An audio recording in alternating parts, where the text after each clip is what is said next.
आप देखिए, आनंद मठ में वंदे मातरम का प्रसंग, वंदे मातरम की एक एक पंक्ति के, बंकिम बाबू के एक एक शब्द के, उसके हर भाव के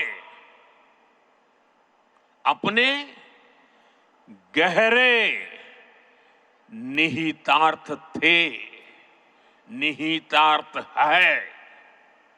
ये गीत गुलामी के कालखंड में रचना तो जरूर हो गई उस समय, लेकिन उसके शब्द कुछ वर्षों की गुलामी के साए में कभी भी कैद नहीं रहे। वो गुलामी की स्मृतियों से आजाद रहे।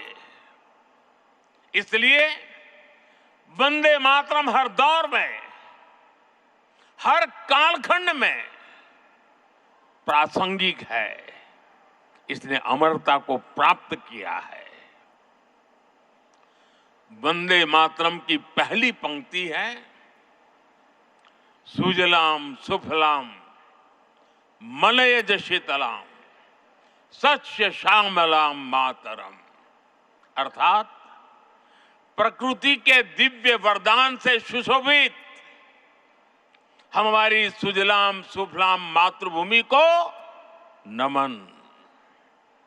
साथियों, यही तो भारत की हजारों साल पुरानी पहचान रही है।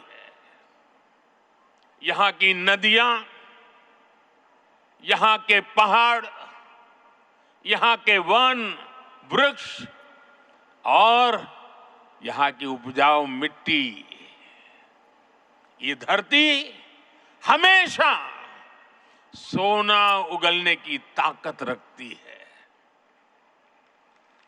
सदियों तक दुनिया भारत की समृद्धि की कहानियां सुनती रही थी।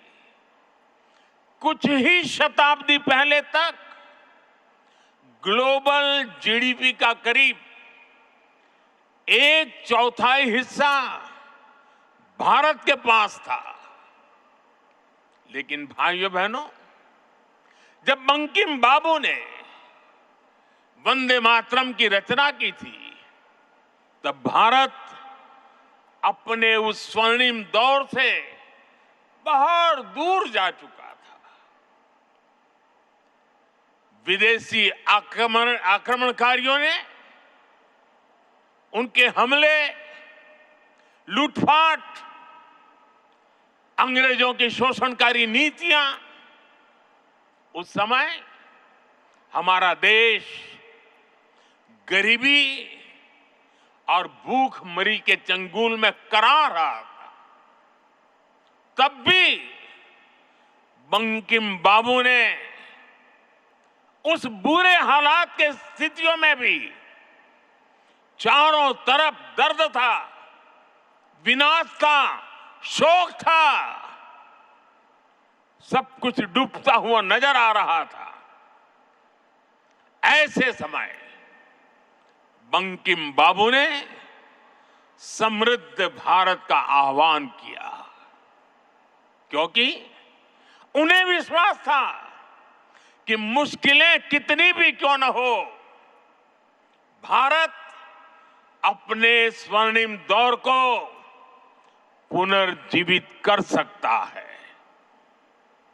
और इसलिए उन्होंने आह्वान किया, वंदे मातरम।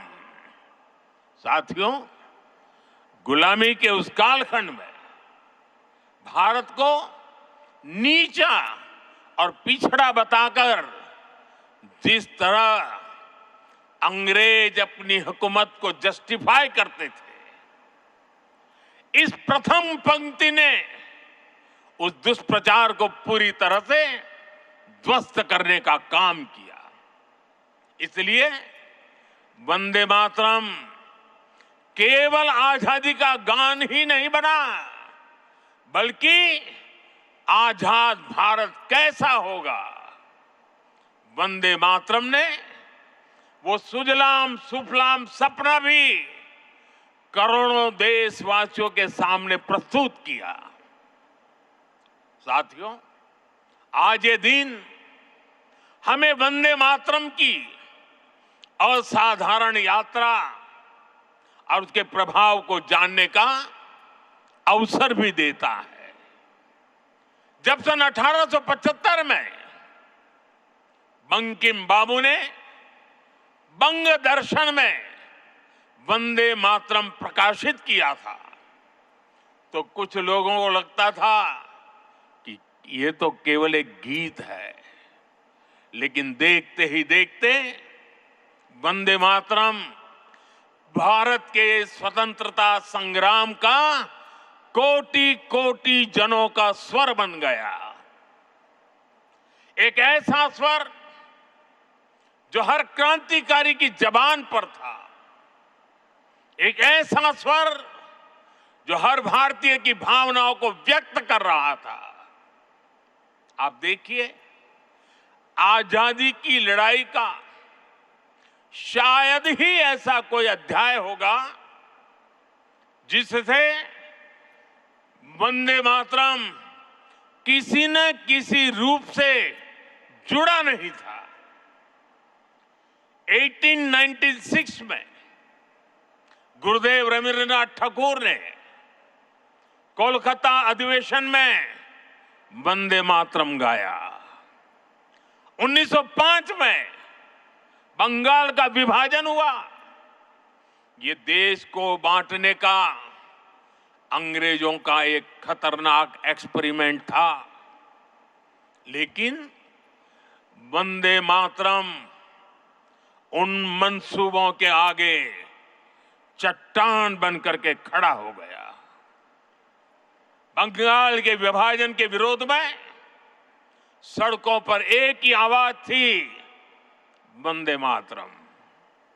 साथियों, बरिसाल अधिवेशन में जब आंदोलनकारियों पर गोलियां चली, तब भी उनके होठों पर वही मंत्र था, वही शब्द थे, वंदे मातरम। भारत के बाहर रहकर आजादी के लिए काम कर रहे वीर सावरकर जैसे स्वतंत्र सेनानी, वो जब आपस में मिलते थे तो उनका अभिवादन वंदे मातरम से ही होता था। कितने ही क्रांतिकारियों ने फांसी के तख्त पर खड़े होकर भी वंदे मातरम बोला था। ऐसी कितनी ही घटनाएं, इतिहास की कितनी ही तारीखें, इतना बड़ा देश, अलग अलग प्रांत और इलाके, अलग अलग भाषा बोलने वाले लोग, उनका आंदोलन, लेकिन जो नारा, जो संकल्प, जो गीत हर जबान पर था, जो गीत हर स्वर में था, वो था वंदे मातरम। इसलिए भाइयों बहनों, 1927 में महात्मा गांधी ने कहा था, वंदे मातरम हमारे सामने संपूर्ण भारत का ऐसा चित्र उपस्थित कर देता है जो अखंड है। किसको अच्छा कर्म माने और किसको बुरा कर्म माने, धर्म किसके लिए है, अगर ये पकड़ लिया तो धर्म क्या है, ये अपने आप साफ हो जाएगा। क्या आप भी सहमत हैं कि कर्म ही धर्म है? ये परंपराएं, ये रस्मों रिवाज, इनका धर्म से दूर दूर तक कोई लेना देना नहीं है। आचार्य जी, ये इतना अंतर्द्वंद क्यों?